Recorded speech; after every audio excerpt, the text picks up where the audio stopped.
Hi friends, welcome back to my channel. তোমরা সবাই কেমন আছো? নিশ্চয়ই ভালো আছো, আমিও ভালো আছি। আবার একটা নতুন ছোট্ট মিনি ব্লগ নিয়ে তোমাদের সামনে হাজির হয়ে গেছি।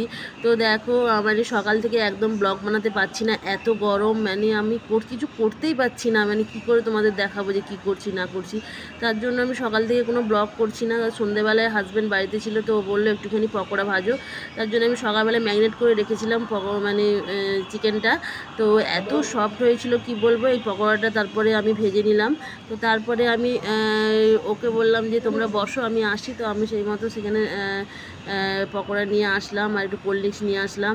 তো মেয়ে বলছে, মা একটুখানি আমাকে একটু কোল্ড ড্রিঙ্কস দাও, কিন্তু ওর তো এত শরীর খারাপ হয় ঠান্ডা লাগার জন্য, এই জন্য ওকে কোল্ড ড্রিঙ্কস দিতে পারি না। তো তার জন্য ওকে একটুখানি দিলাম। তো ও বলে, না আমাকে ভর্তি করে দাও। তো ওকে ভর্তি করে দিলাম। দিয়ে দেখো বসে গেছি এসির তলায় চিকেন পকোড়া খেতে। তো ভাবলাম যে দেখি এটাই একটুখানি ভিডিও করি। তো ওই জন্য ভিডিও করলাম। তো ও বলছে, মা একটুখানি আমার বাবার সঙ্গে একটুখানি এই কাঁচের গ্লাসটা ঠোকাঠুকি করো না। তো আমি একটুখানি ঠোকালাম থামস আপের বোতলটা। তো এই তারপরে খাওয়া দাওয়া করলাম। তো খাওয়া দাওয়া মানে এত সুন্দর পকোড়াটা হয়েছিল, খুব মানে অসাধারণ, খুবই ভালো। আর আমি পকোড়াটা সত্যিই সুন্দর বানাই। যাই হোক, তোমাদের যদি ভালো লাগে প্লিজ লাইক কমেন্ট শেয়ার ও সাবস্ক্রাইব করে দিও, আর পাশে থাকা বেল আইকনটা ক্লিক করে দিও। তো তোমরা ভালো থেকো, সুস্থ থেকো আর সাবধানে থেকো এত গরমে।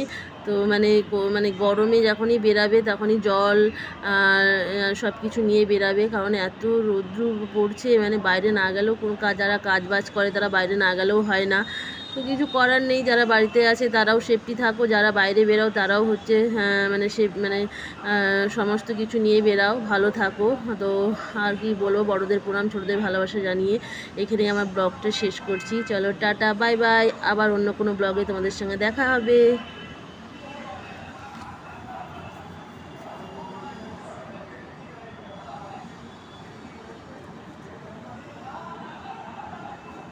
অন্য কাউ কই গো? কেন ওই ফেসবুকটা এনে তো নিচে গেছে।